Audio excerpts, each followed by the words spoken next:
बिस्मिल्लाहिर्रहमानिर्रहीम। अस्सलाम वालेकुम प्यारे दोस्तों, मैं उम्मीद करता हूं कि आप सब दोस्त ठीक होंगे और आपके रैबिट्स भी ठीक होंगे।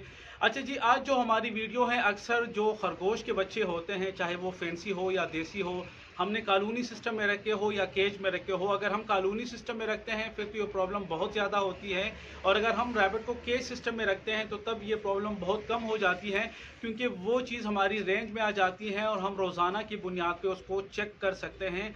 हर केज में जितने भी बनीज होते हैं, चाहे वो अलग हो या मदर के साथ हो, जो बच्चे अपनी मदर के साथ हो, यानी कि जो बच्चे छोटे हो, जिनकी उम्रें तकरीबन 10 दिन से लेके 30 या 35 दिन तक होती हैं, और जो अपने माँ के साथ होते हैं, तो उनमें ये मसला बहुत ज़्यादा आता है। और सम टाइम इसकी वजह से खरगोश जो है, खरगोश का जो बच्चा है, जो बनी है, वो एक्सपायर हो जाता है और हमें पता नहीं चलता।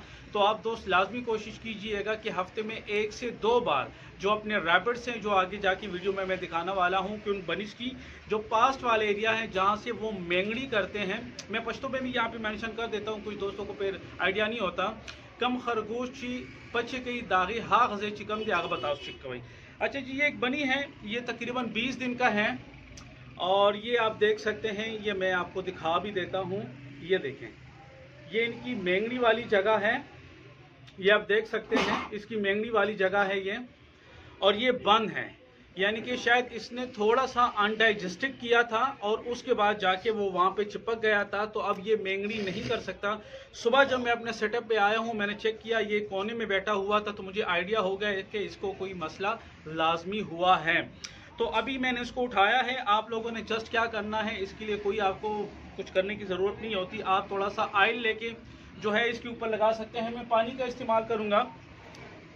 इस तरीके से आप वो सिर्फ प्रॉपर इसको वॉश भी कर सकते हैं, लेकिन उसको पूरा रैबिट जो है वो गीला करने की ज़रूरत नहीं है। आप जस्ट जो है थोड़े से चंद कतरे, चंद बूंदे इस्तेमाल कर सकते हैं।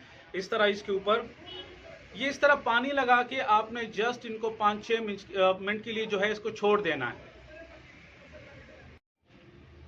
जी। तो 5 मिनट के लिए तकरीबन आप छोड़ देते हैं, वैसे तो 2 मिनट भी काफ़ी होते हैं। तो ये कुछ इस कंडीशन में हो जाएंगे। ये मेंगनी जो अनडाइजेस्टिक लगा हुआ है, तो आप किसी भी टिश्यू कपड़े की मदद से इसको अलग ऐसे ये बिल्कुल आराम से हो जाता है। ये आप देखें, ये इससे हट गया है। तो इस तरीके से नर्म से आप इसको आराम से जो है साफ़ कर सकते हैं। ये देखें, इसमें और भी बहुत ज़्यादा लगी हुई है। ये अभी कम से कम ये होगा कि ये साफ़ हो गया, तो अभी ये नॉर्मली जो मेंगड़ी करता है वो चीज़ शुरू कर देगी यहाँ पे। और यही तरीका है, आप कोकोनट ऑयल, सरसों का ऑयल या पानी का इस्तेमाल भी कर सकते हैं। मैं उम्मीद करता हूँ कि इस वीडियो से आप दोस्तों को फ़ायदा हुआ होगा। अपना बहुत सारा ख्याल रखिएगा, मुझे दुआओं में याद रखिएगा।